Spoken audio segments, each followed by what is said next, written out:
Welcome back to my channel.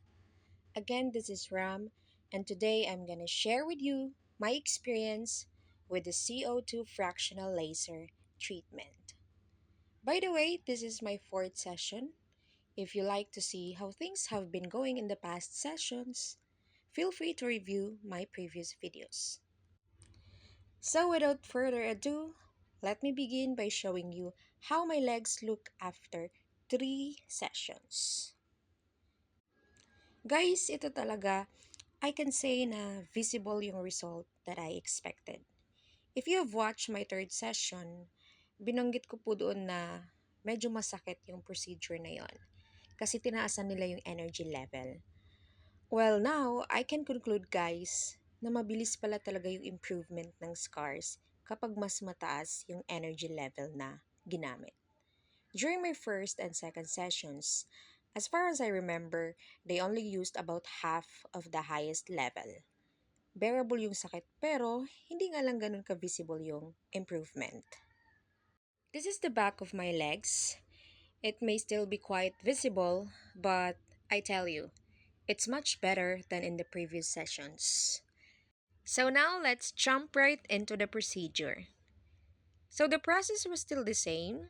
They applied anesthesia to my scars, covered them with plastic, and then I waited around 40 minutes before we started the laser. So here's how my legs look after the fourth session.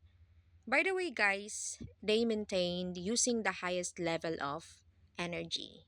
Pero ito po siya, base lang po to siya sa machine na ginamit nila sa akin. So I'm not an expert when it comes to CO2 laser machines.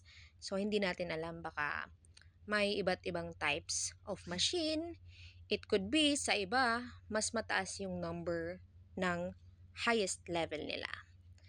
So kahit masakit yung pag-laser, tiniis ko siya.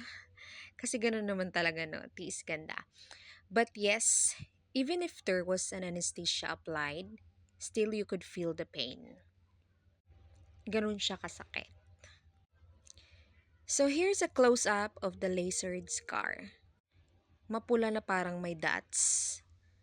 Mahapdi yan siya sa mismong araw ng session. Pero the following day, wala na po yung sakit.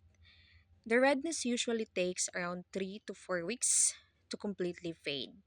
And of course, with proper care. Kailangan nyo talagang alagaan para mag-fade yung redness at saka yung mga grids niya. So that's all for today and thank you po sa panonood.